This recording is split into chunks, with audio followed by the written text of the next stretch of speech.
This is Robert Montgomery, Director of Application Services of Liaison International, and this meeting is for the purpose of educational on RFPTCAS.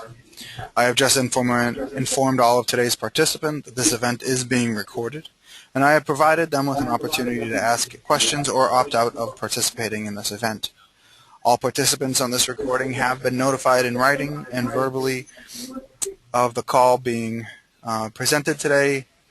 All of their participation from this point forward, they will have affirmed their consent to be recorded.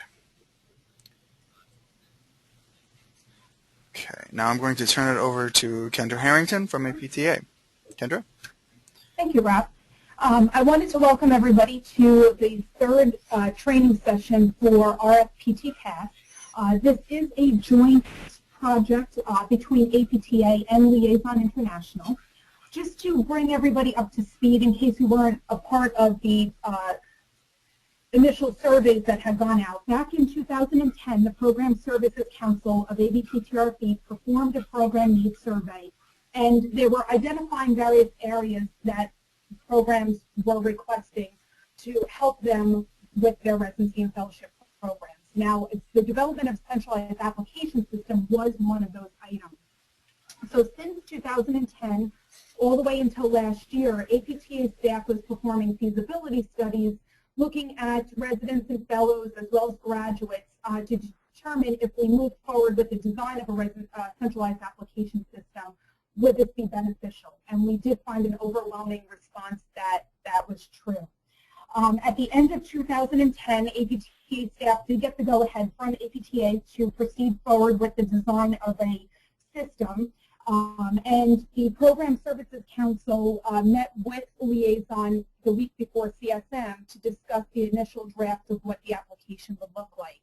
Now, how we got to the initial draft of the application was the Program Services Council back in 2011 had reviewed every credentialed program's application that they utilized when residents and fellows apply to their program. They extracted the data from there, and that's where they came up with this initial draft. We do anticipate the release date of RFPTCAS at the beginning of September for this year in order to assist with 2014 admissions. I'm going to turn it over to Rob, who's going to go through what is a centralized application system, and then I will follow up with a couple of next steps and some key information, and then from there we'll open it up to any questions that the audience may have. Rob? Great. Thank you very much, Kendra. So I am the Director of Application Services for Liaison International. Liaison International is currently headquartered in Watertown, Massachusetts, which is right outside of Boston. We've been incorporated, or LLC, for over 20 years. We have over 110 employees across 2 locations, the other location being in Buffalo, New York. We do provide many services, including the CAS system, which is the Centralized Application Services, and Application Management Software. The product that we're providing for the Application Management Software to RFPTCAS is a software called WebAdmit. We will be providing that in conjunction with the CAS so that you are able to manage your applications. We also provide e-accreditation management software as well. Some of our clients are listed here. Most obviously familiar is the APTA entry-level system called PTCAS. We have done that service for a long time. Just to give you an idea of the different services we have.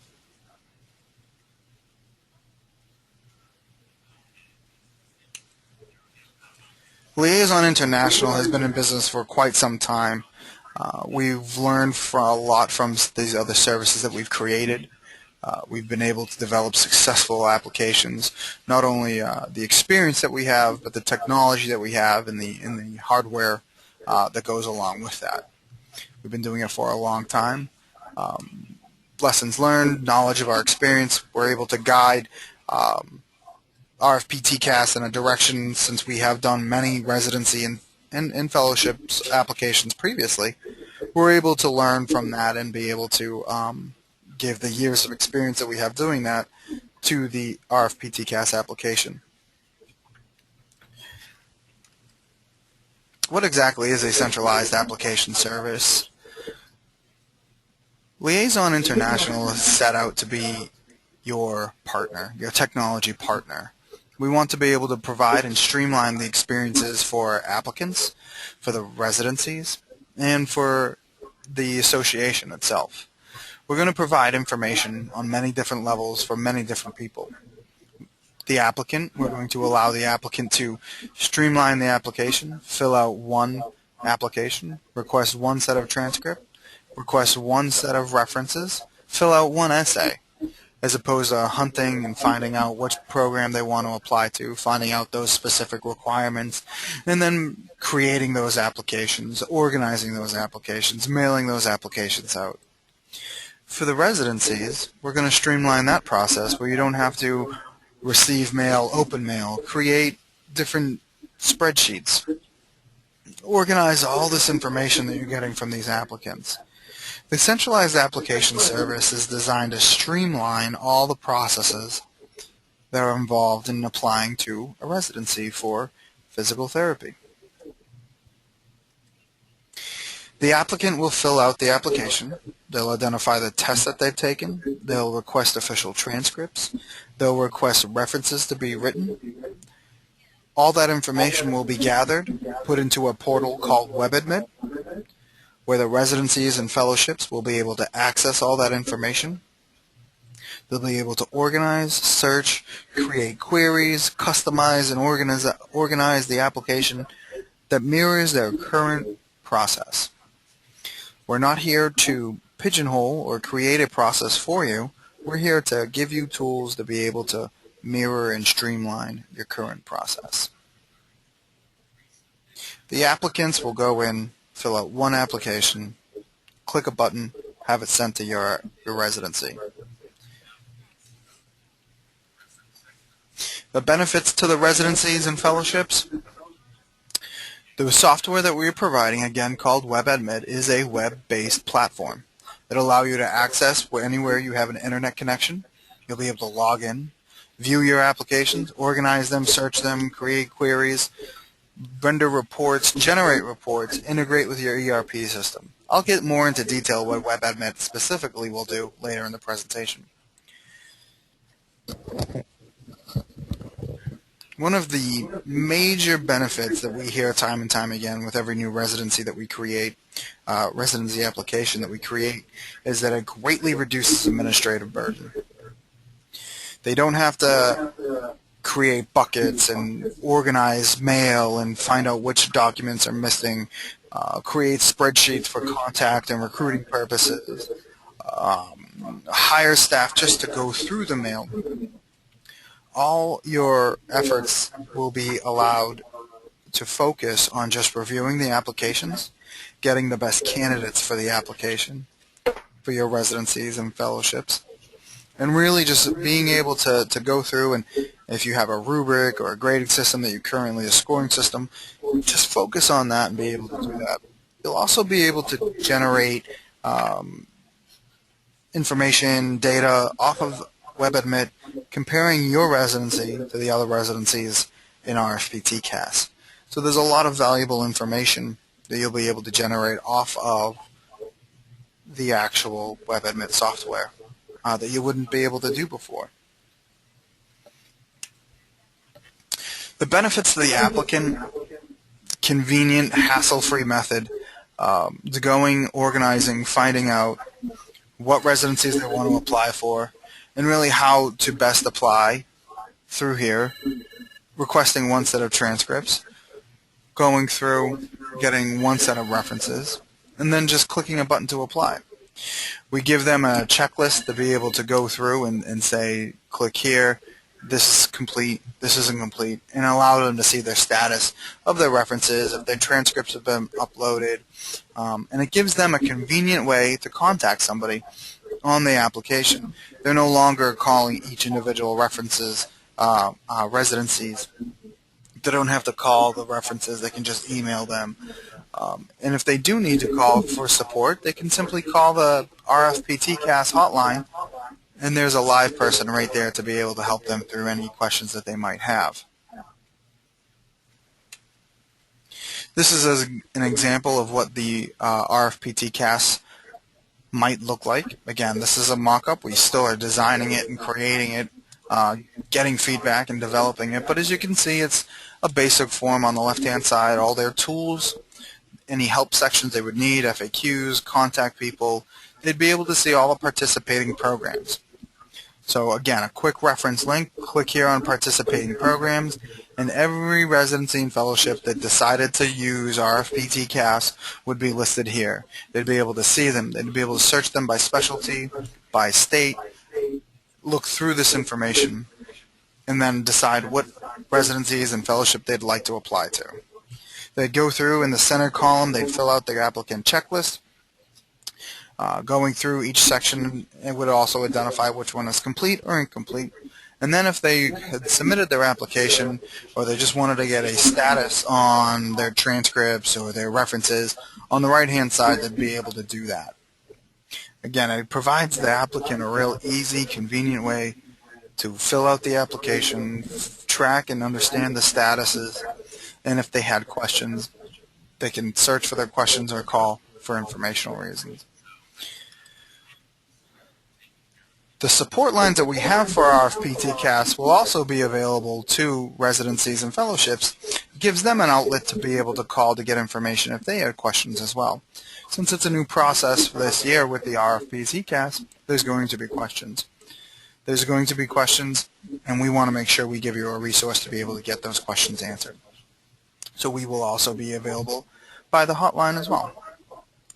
WebAdmit, the selections management tool that we will be providing for you, is a myriad of tools. There are a lot of functionality tools that we have built into this application. It's currently in its 4th generation, so we've learned a lot by doing going through the iterations and building in tools and taking out tools that didn't work and redesigning tools that could be better. So you're really gaining a lot of experience by coming in designing the CAS, the centralized application service, at the time that APTA did. We're going to provide a lot of tools. Some of these tools will be applicable to your residencies. Some of these tools will not be applicable. I like to compare it to a salad bar. Some people will go through a salad bar and use everything. The lettuce, the carrot, the tomatoes, the onions. Some people will go through and only use lettuce. Some people will go through and use a couple of the items.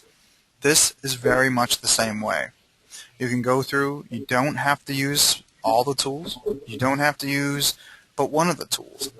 Some residencies will go in and download the application in its PDF form, and that's it. Some people will create all the bells and whistles and do everything that we have. They'll use the applicant queries and the requirements tracker and the correspondence, and they'll love it.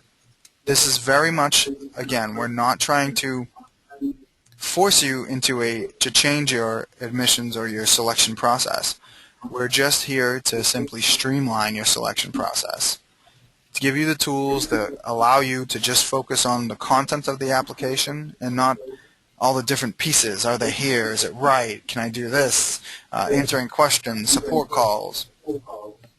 We want to make sure that it's as streamlined as possible for you, and that's what this WebAdmit tool does. This is very much what it looks like. On the left-hand side, you have all your search tools. You have your different checklist that you can create if you want to do specific things, search on specific criteria. You can create those queries and save them here on your dashboard. The center channel is new applicants that have applied, the last 10, and the most recent activity. On the right-hand side, you're able to see local statuses. Local status is something that you'll create. You'll be able to identify these, create them, color code them, and then you'll organize your applications into these, really what they are is labels.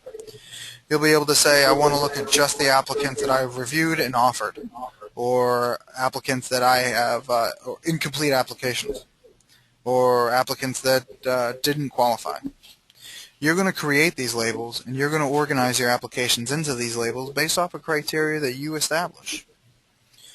Applicants by decisions and applications by applicant status are just, again, they're more organization.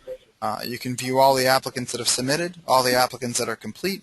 You can view all the applications, the entire universe of applications. That's how you want to organize and search by them.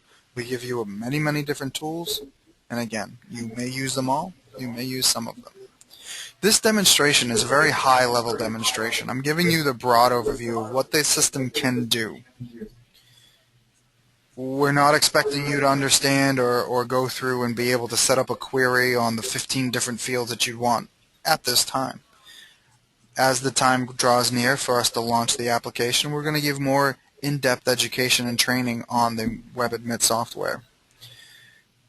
And we'll also give training again once we launch the application in September to more in-depth training. So there's going to be several different iterations of the WebAdmit training because, again, it's a very complicated tool that has a lot of benefit to the programs, and we want to make sure if you want to take advantage of these tools that you know how to do so.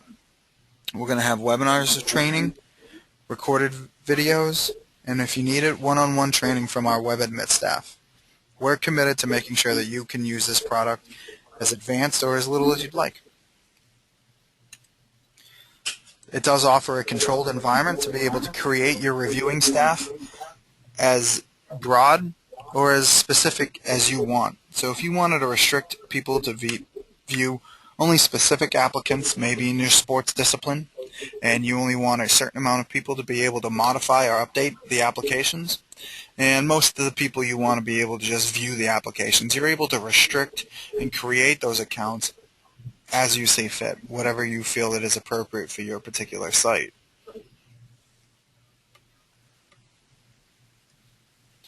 You'll be able to customize queues. Going through the applicant query tool generator here, you'll be able to say, I want to look at specific applicants that meet a specific criteria, and then you'll be able to save that search, be able to search on those applicants that had applied in a specific date range. This can be useful if you have applicants that are applying for a pre-select or applied after a soft deadline. You'd be able to search on those specific applicants.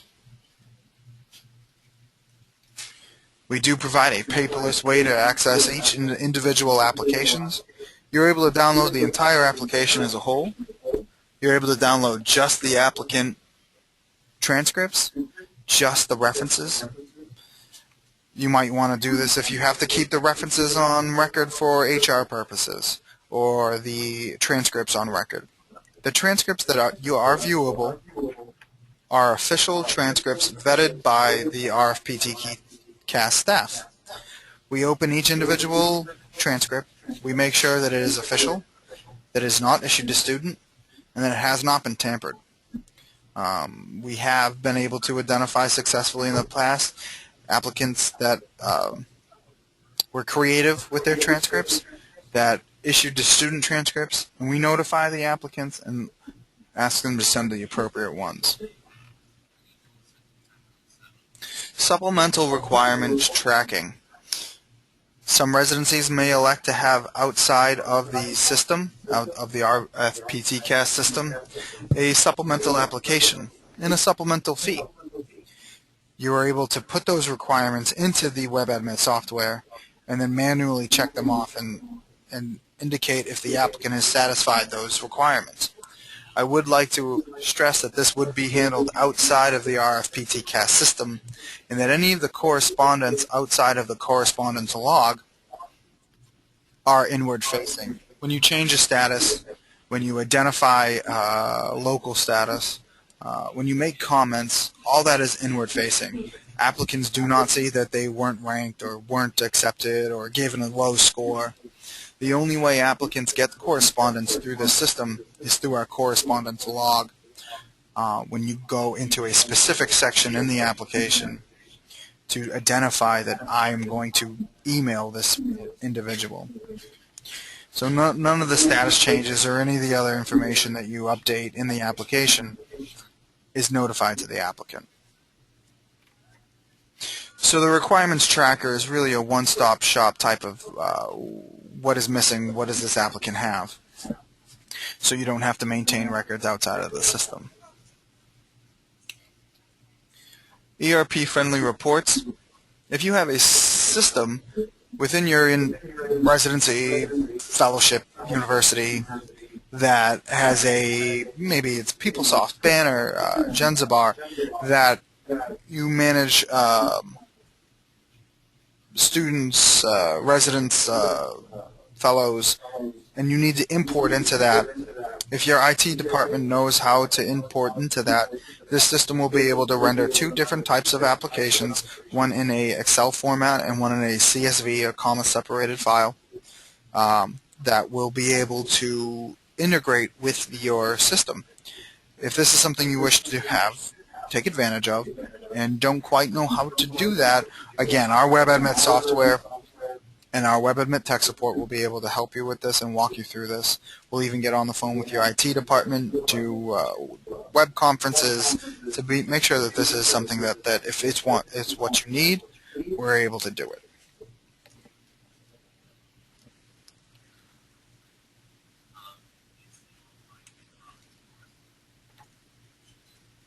The updating of the logs. So any tracking changes made to the application, updated correspondence, updated statuses, something that has changed, if there's any status in the application, you're able to go and look at a history of exactly what this applicant has done, who has done anything to it, and it's all kept within there, so you can see track the changes within there. You're able to upload documents specific to the applicant if you see fit. Again, this is all inward facing, so you wouldn't be able to customize these and then send them to the applicant. You are able to upload documents in the correspondence log, which I'll get into next.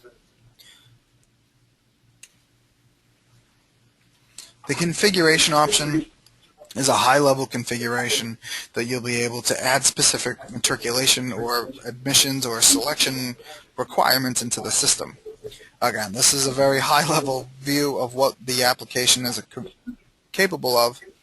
This will be more in-depth. If this is something that you would like to do, you are able to configure your requirements within the actual application. You're able to create questionnaires for interviewing. If a candidate was selected for an interview and you had a specific set of questions that you'd like to be asked, you can create those within the WebAdmit application, and then the correspondence and the answers to those would be able to be tracked within the actual WebAdmit software. Of course, follow-up questions, things like that, any of the additional information obtained within a normal interview would be evaluated outside of the system, but you can have a standard set of questions. Maybe HR wants to ask certain questions, or you have certain questions that you want to ask all your candidates. That can be tracked here. The correspondence logs. This is a new feature that we added this year, where students were saying, I never received that email, you never sent that to me. Well, now you're actually able to track when they opened it, when it was sent, when it was delivered, the various different statuses that an email will go through. You're able to see that. You can see that this particular applicant received this email and then opened it on September 28th. And that way there's no discrepancy, and you're able to track the log through every correspondence sent, as long as it was sent through the WebAdmit software. There is a scoring tool that you're able to customize and create within the application. You're able to create those disciplines, evaluate them on a specific multiplier, so if one was weighed more than the other, you'd be able to identify that and then add a multiplier to make sure that it reflected your current process appropriately. This is a scoring tool, just as if you had a ranking or a rubric that you currently evaluate. Again, we're trying to mirror your selection process as much as possible. And now with these next steps, I'm going to turn it back over to Kendra so she can go through and identify the next steps within the RFP TCAS application. Thank you, Rob. So you should have received an email this morning regarding the initial draft of what the application will look like for RFPT-CAS. If you did not receive that email from me, just send me an email and I can get that off to you. What we're asking for is input from programs regarding the current application version and their thoughts on that. So have we overlooked something that needs to be incorporated within the RFPT-CAS? I do know that a couple of questions have come in from programs that are housed within a governmental agency regarding concerns over some questions that are being asked that they're by state law not allowed to ask.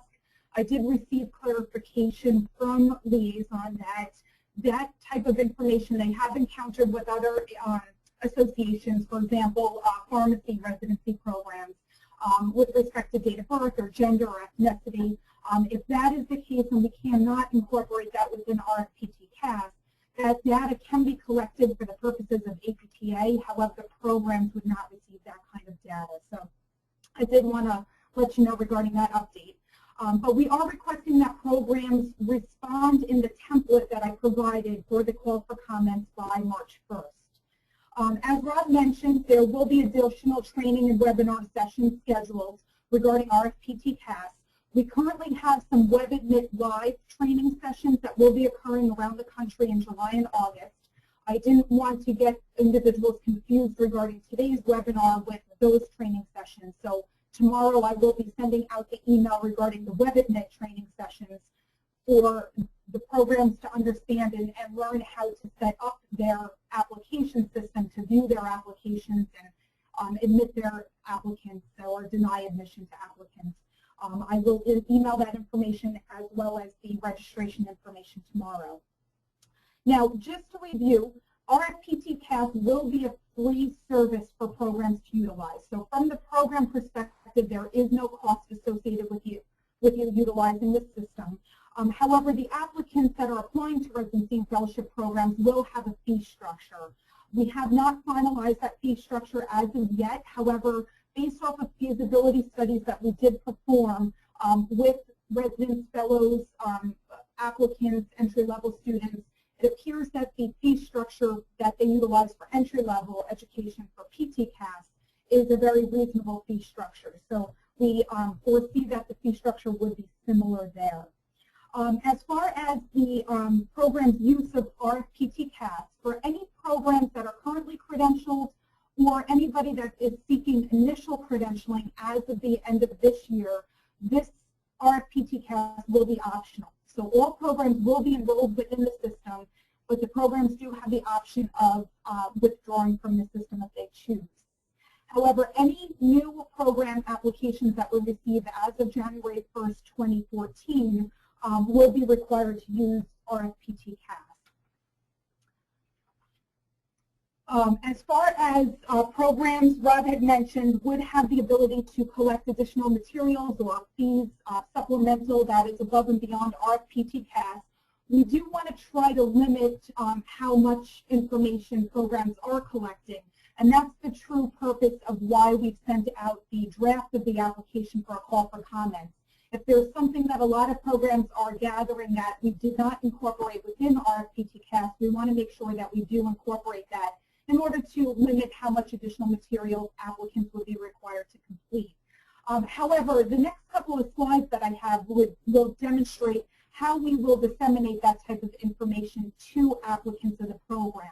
So we're going to structure the Residency Fellowship webpage off of the PT-CAS webpage, and I've provided the web link here. Again, this recording and slides will be posted following this presentation later this week, and an email will go out as far as where it's located. But what we will do is we will provide information to the applicant regarding which programs are utilizing RFPT-CAS, what their application deadline is, if they have any required prerequisites to apply to that program, any additional material that might be required above and beyond RFPT-CAS will be highlighted. So you can see here on this particular slide, this is from PT-CAS, and so if you are applying to this particular university, you can see what their application deadline is, whether it's a firm deadline or if they have a rolling application deadline. and again, other important dates that might be there. The next slide goes through some of the supplemental materials that this particular requirements, I should say, that this particular program has above and beyond the CAS system. So this will be very similar to what we will structure for any programs that require this information be disseminated. If there's any additional, again, essay questions, we will have a couple of standard essay questions that applicants will be required to submit and answer within RFPT-CAS. But if there is an additional question that is required of your program that's not incorporated within the system, that's where we can have that there. In addition to any course prerequisites, I know a lot of programs require something specific that the applicant has prior to applying to their residency fellowship program. So we'll be able to disseminate that information right here on the website.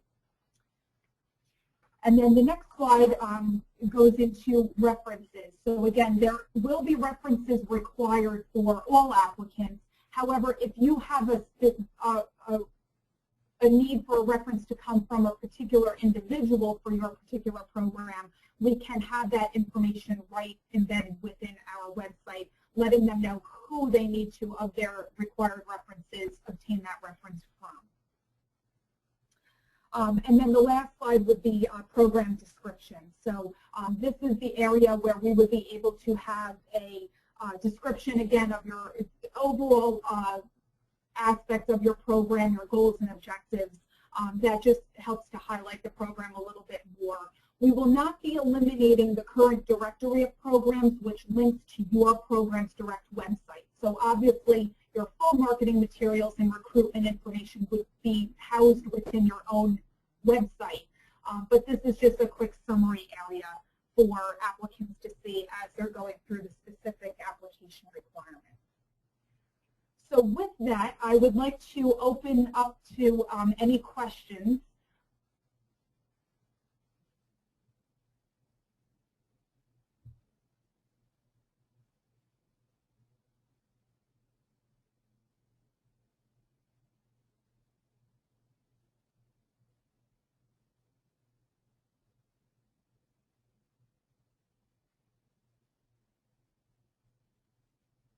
You can type in your questions on here. So the first question coming in, how would a program utilize this document should they currently only accept internal candidates? Again, you can utilize RFPT-CAS even if you only accept internal candidates either from your organization or from your university. Within our website, those couple of slides that I had gone through as far as what information we would include for applicants to know, that would be something under there as far as additional requirements and state that a program only accepts internal candidates. The nice aspect of utilizing RFPT-CAS, even though it's solely for internal candidates, is that as Rob had gone through with a lot of the information, it's one area that you can have all of your information there. If you want to run reports, the system will run reports for you. If you want to do a ranking system, you can input what you want that ranking to be, and the system will automatically generate that for you. The next question is, if our program is not accepting applications for a year, is there a way of changing our status in the CAS so as not to receive applications or be viewable by applicants? Rob, I'm going to actually turn that question over to you. Okay, so the question again, turning your application off or not accepting applicants. I'm sorry, can you hear me now? We can. Okay. Simply opting out would prevent that from happening. If you didn't want your application or to receive applications, you could either indicate to RFPT-CAS that your application is closed, or just opt out for that particular cycle. Thank you. The next two questions are similar, and that is, can programs view all, for a particular applicant, will programs be able to know every program that that applicant applied to? And the answer to that is no. You will only receive the applications that you receive when an applicant selects you as the program they wish to apply to, but you will not be able to view all the other applications, if any, or I'm sorry, all the other programs, if any, that that applicant has applied to. What is the proposed fee schedule is the next question. For entry-level education for PT-CAS, they have where the first designation or the first program is $135, with each supplemental program an applicant wishes to apply to as $40. Again, we have not finalized the fee structure, but just based off of the feasibility studies that we've done, applicants feel that that fee is more than reasonable for them. So we are looking towards the PT-CAS for a similar fee structure. The next question is, have entry-level programs used this program, and what have we learned from their use that might be helpful for us to know? PT-CAS has been in existence for numerous years. Their system started off robust, but is very minimal, and through the years they've added information. For example, they used to require transcripts. The applicants would have the transcripts uploaded. However, there wasn't a verification process in place, where PT-CAS now goes to the aspect where Liaison does verify the transcripts for accuracy. That's something that's above and beyond for residency and fellowship education, so we won't have a system like that in place. However, we will be utilizing a lot of the similarities, including the web admit that Liaison has released to all of their CAS systems for every association that utilizes Liaison. The next question is, do you think this might grossly inflate the number of applicants each program receives now that this is a national application system? I'm going to answer this in part, and then actually I'm going to turn it over to Rob for him to give a highlight as far as what other associations have experienced. There probably will be an increase in applications received. The pure reason that this will become more easy for an applicant to apply to several programs rather than filling out a separate application for each individual program. However, based off of the fee structure, we hope that it will minimize and that an applicant won't just go ahead and select every, say, for example, orthopedic residency that's credentialed to apply to, because there will be an additional fee for each program should they choose to do that. Rob, can you answer the question as far as the inflation of applicants programs have received from a historical perspective for other associations? Absolutely, and as you said, the fee structure that is in place for any of the services that the CAS has, it does operate also as a disincentive to just blanket all 150 programs that, or however many programs that participate. And also what we've heard time and time again is that the quality of the candidates seems to improve. They're able to really just focus on the quality candidates, the ones that are serious about applying, because now there's a little bit of stake involved with the applicants. They have to make sure that they want to apply to the residencies and fellowships that they are really interested in, and make sure that this isn't something that they're just going through and clicking. We found that, again, with our psychology, with our dietetics, the applications did grow, but it was the normal growth rate within the industry that they've been experienced prior to the centralized application. Our pharmacy residency did experience a little bit of an increase, but some reported that there was a severe, not a severe, but a decrease in applications. So we've seen across the board, some got 100 more, some got 10 less. But again, it's the quality. Again, we hear an overwhelming response from residencies that it is the quality that does improve. Thanks, Rob. The next question is, if the program only accepts internal candidates, will there still be the same fees? The answer to that is yes. If your program is utilizing RFP-CAS, there will be the same fee structure for those applicants to the system if they're applying through RFP-CAS. I've been asked to repeat when the applicants will begin using RFP-CAS. The system will be rolling out at the beginning of September. How we came up with that date is when we looked at the application deadlines for all of our credential programs and applicants that we had at the end of last year. The majority of programs had their application deadlines in March. So we utilized that date as the starting point for RFPT-CAS. And we figured by having the system roll out in September will allow those programs whose application deadlines start as of March to be in the system long enough for the applicants to utilize RFPT-CAS for that.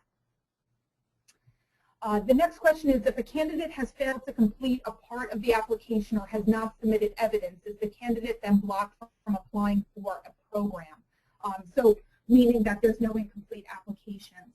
Rob, can you review that again as far as if there's information, for example, they forgot to upload their transcript or they forgot to complete a portion of the application? What will happen with that application? Absolutely. So the system is designed that you will receive complete applications in the manner that the application body has been filled out. So we are able to, through the technology of the centralized application service, put in checks and balances. So when an applicant goes to submit their application, there are certain required fields that must be filled out. There are certain validations within the system to make sure that along the process that they don't have to go back and fix the 15, 16 things, that these validations are caught within each section and then on a whole within the application. We will allow the applicant to submit the application once every section that is required and the required sections within the application are complete. This again does provide the ability that the applicants, the residencies and fellowships will receive completed applications within the aspect that RFPT-CAS can identify. If your particular residency or fellowship did require a supplemental application or a supplemental fee, the system will not be able to identify that and then flag that application as such. You within the WebAdmin software can identify that and label that particular application manually, but the system itself will not be able to identify that your particular residency has supplemental requirements. Thank you, Rob. The next question is there a cost to the institutions who might choose to use the CAS? And the answer to that is no. This is a free service being provided to the programs, so there will be no cost if you choose to participate with RFPT-CAS. If a program chooses to opt out of participation, when it comes to their re-credentialing, would they be required to utilize RFPT-CAS? And the answer to that is no. Again, any program that's currently credentialed or seeking initial credentialing as of December 31st of this year, you can opt out of the system. However, if you are a program that, say, is running an orthopedic residency, but now starting January 1st, 2014 or after, you're going to start a neurologic residency, that neurological residency, since that is a new program, will be required to utilize RFPT-CAS. Rob, I'm going to turn this next question over to you. It sounds more technical-based. Is WebAdvisor compatible with other internal computer programs so that the information from PT-CAS can be downloaded and opened? So the information from RFPT-CAS, from any WebAdmin software, you can generate a customized downloadable report, two actually, comparable reports and then informational reports. Comparable against all of the RFPT-CAS residencies and fellowships, and also an informational report downloading every field within the particular ramifications that you've set. Those are downloaded in an Excel format and a CSV file. So if your current system is able to upload identified fields from an Excel or CSV format document, then that will be able to happen. We can work with you, our WebAdmin team can work with you to be able to integrate your two systems. It's just making sure that you can receive the Excel file or not. Thank you, Rob. The next question is it possible for a program to find out the PT licensure examination passing rates for individual PT programs?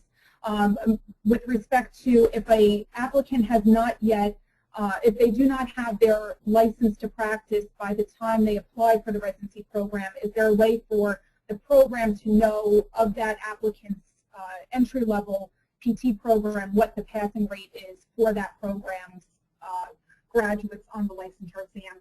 That's not something that we will have within our residency fellowship website, but I do know that that's data that programs can obtain through APTA. Again, it's just not something that we'll be housing on the residency fellowship website. The next question is, the program requires 2 interviews. What if we get out-of-state applicants who are just applying to see if anything sticks? How have other CAS program users dealt with this issue? Rob, can I send that over to you? Absolutely. So some of these candidates may be very serious if they are out of state. They might be willing to travel to your residency to do interviews. And another way that some residencies have handled out of state interviews are through Skype or through FaceTime. As the technology is advancing and it's becoming more reliable, people are starting to use those to kind of defer the cost from out-of-state interviews and having students travel multiple times. So these are some of the ways that other sites have been able to handle this. I know of specifically one residency that also has 2 interviews, and they require the student to travel to judge their level of commitment. Thank you, Rob. The next question is it APTA's preference that programs use the RFPT CAS? If the program only takes internal candidates, won't this process be overkill? It is APTA's preference that all programs would choose to utilize RFPT CAS. We're putting in a lot of time, a lot of resources into this centralized application system. So again, we would love for every program to be utilizing it. In addition to the ease from the applicant's perspective, if they choose to apply to more than one program, it will help to foster that aspect as well. Now, Rob, can you review again the benefits for a program, even if they're just utilizing internal candidates, to utilizing the RFPT CAS? Absolutely. Even if they don't accept people from the outside. Sure. There's many different advantages to using this system. If not administratively, you can reduce your organization costs. A lot of programs are being squeezed by funding and being able to afford the residencies and the different costs that are associated with that. So a good way to cut costs would be to use the forecast system, the RFPT CAS system, meaning that your applicants will have to fill out the application, but you don't have to create them and organize them and do all the administrative tasks. And they're easy to store and reference as well. But also one powerful thing that you might want to use during evaluation of your residency would be to compare the demographics across other residencies to see where your applicants are measured. Maybe if you wanted to check the particular field, again, you have the ability to cross-reference that information against all the other residencies just by running a simple report. So that's another powerful tool that you wouldn't be able to use if you didn't get your information through the RFPT CAS application. Another nice aspect of programs utilizing RFPT CAS is that some of the data that we collect on annual reports, we'd be able to access immediately. For example, we'd be able to know, APTA, how many applicants to residency and fellowship programs there were, how many have been admitted, so that as APTA moves forward in its strategic plan, in investing a lot of time into post-professional education of PTs, we'll be able to know if we're on target. And at the same time, we can start to decrease how much information we're asking of programs to report to us on an annual basis. Rob, the next question is, how long is the application available for viewing or for use if you have a variable admission date? So we do have a lot of programs that have maybe 2 or 3 start dates each year, and so they have, say, a March and an October application deadline. If an individual applies for the March deadline, but the program wants to maybe view them for the October, how long is that application available? The application is available for quite some time. We make it available for the current cycle and the previous cycle, meaning that since this will be RFPT CAS's first cycle, the information from last cycle won't be available. But next year, you'll be able to view all of the applications that applicants that applied to you last year and the current cycle. So for at least 2 years, you'll be able to view that information. The next question is, how are applicants directed to fill out the applications via the service? So we are going to have this located in numerous areas. Again, our web page and the Residency Fellowship web page actually in April will be rolling out with a whole new design. It will be abptrfeed.org. So it will become a one-stop shop for everybody and hopefully more user-friendly than what APTA had redesigned a couple of years ago. So we will have information regarding RFPTcast. We've already started announcements through Facebook and at CFM, and we will be doing updates at all of the conferences and National Student Conclave, letting applicants know that RFPTcast is here and is coming out as of September. And then it will be linked back to our web page to let applicants know which programs are participating in RFPTcast and which ones are not. The next question is, can we see how many applications may be pending to a program if not yet completed, or will we only have access to the applications once they're completed? Rob, can you let the, answer this question for me? Absolutely.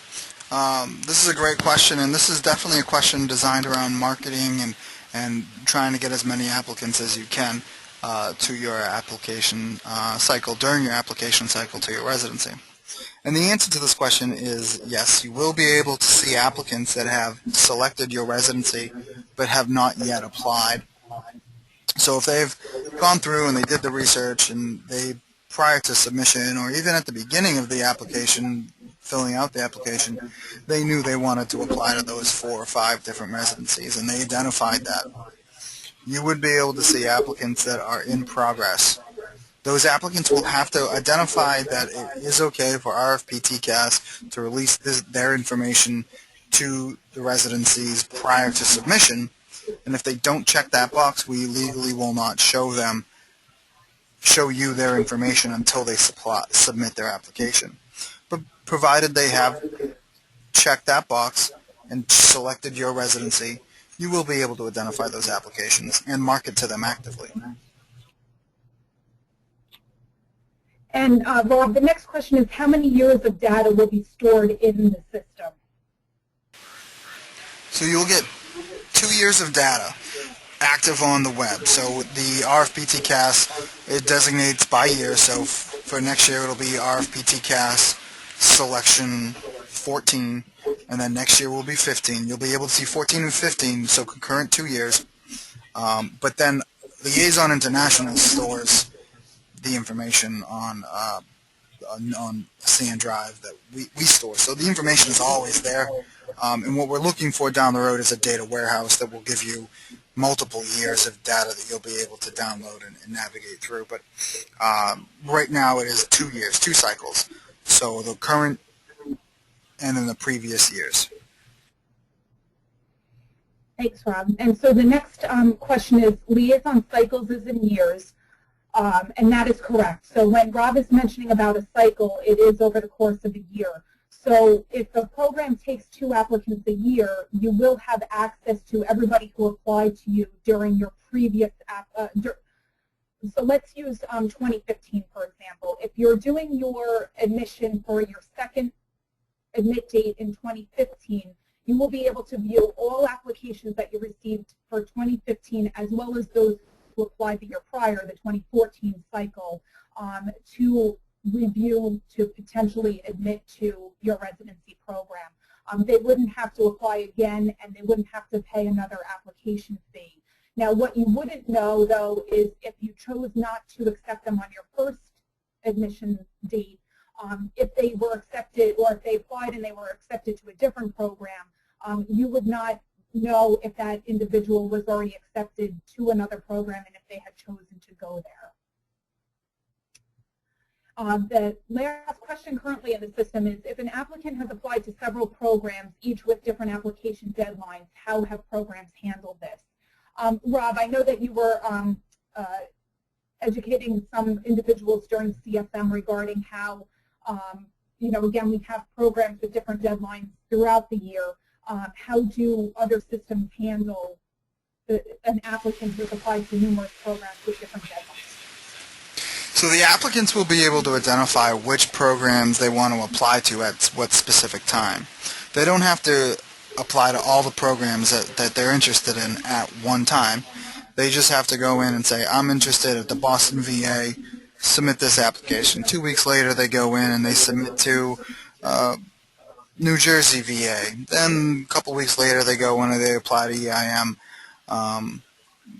sports program. It's very at the applicant's leisure how they want to apply to it. If there's certain applications that they lump into one, maybe there's all that have a March 1 deadline and they want to lump those together. Then they lump the March 15 deadlines together. The application will allow them to apply to several different programs at different times. Thank you, Rob. Are there any other questions before we wrap up?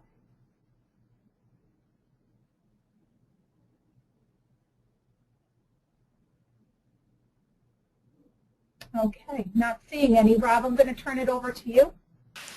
Great. Well, thank you very much, Kendra. I'd like to thank everyone for joining the call.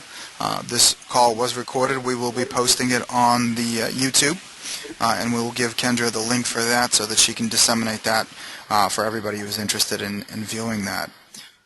It is important for RFPT CAS that all the information is appropriately disseminated and that no misinformation does go out. And another thing that makes internships very successful is the participation. So we encourage everybody to understand what RFPT CAS is. If you do have questions, feel free to contact Kendra or myself, as information is power, and really understanding how this can benefit your residency and fellowship will really dictate how successful this program is. So we look forward to everybody's future participation.